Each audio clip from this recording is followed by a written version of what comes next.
you wrote about Emmanuel Sanders, and very interesting article because he was very vocal and he sounded very confident. He wants to take that Chris Harris award away from him. The one Cooperate with the media? Yeah. No, Knighton won that last year. Well, all right. So Emmanuel Sanders told you and everybody else that he's probably going to be playing in the slot a little bit more. Yeah. Which we figured that with Wes Welker gone. We figured that. But let me ask you this: 101 catches last year, over 1,400 yards receiving, 9 touchdowns. Correct. 9 touchdowns, 13.9 yards per catch. It's a big number.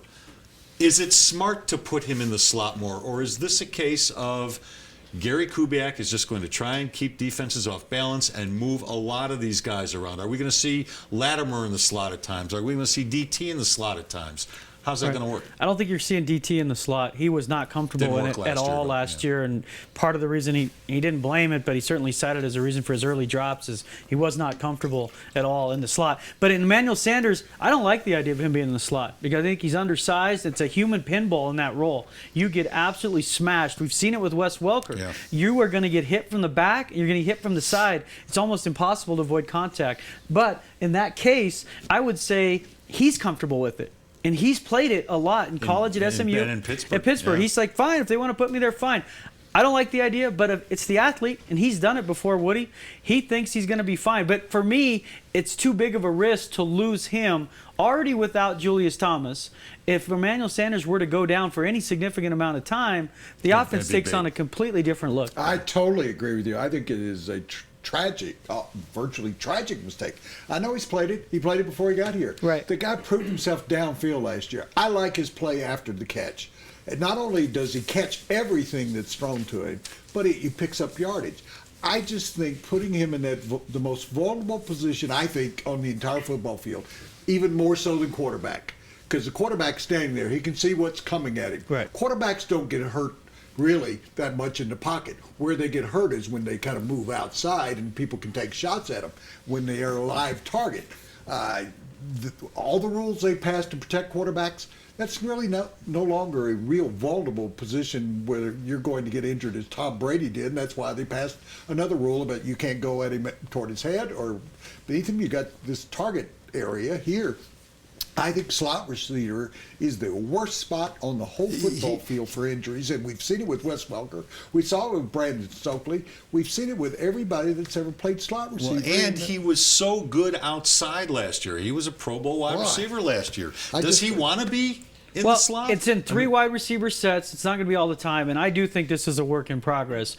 That if they see he's taking hits to the back, he's getting smashed, and he's having to come out for 2 or 3 series, move him outside. You got to move him outside.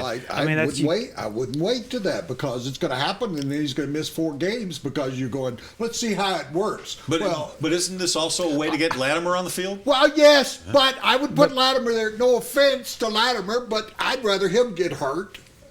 Does that sound bad? Yeah, I'd rather him get hurt than Emmanuel Sanders. Well, I'd rather put somebody in there that you can say, oh, he can play, if I'm the Broncos, we could play 3 games without him. I don't think you can miss Emmanuel Sanders. You can't miss Demaryius Thomas. As you said, you don't have Julius Thomas. Owen Daniels is not an all-pro tight end. We know that Virgil Green's going to maybe catch more, and we know they're going to run the football, but I just don't want to put Emmanuel running across the field when safeties like the one they have here just love that. That's their meat. Right. You're my meat. They look down and go, meat, I just got you again. That's what Swearinger did to Welker in the preseason. It had built up during the week because the Texans and Broncos were going at it pretty heavy, but he had a free shot at him, and Welker's trying to duck. That's the problem is what he said. It's the hit from the back.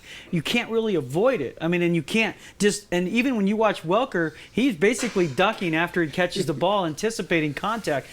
Cody Latimer's much bigger. He's 6'3", 215. He's bigger. Maybe he moves in there. They got to get him on the field somehow, some way. I do believe there's going to be versatility here. Kubiak, if just being around him, one thing he's not is stubborn in regards to how he draws up a game plan.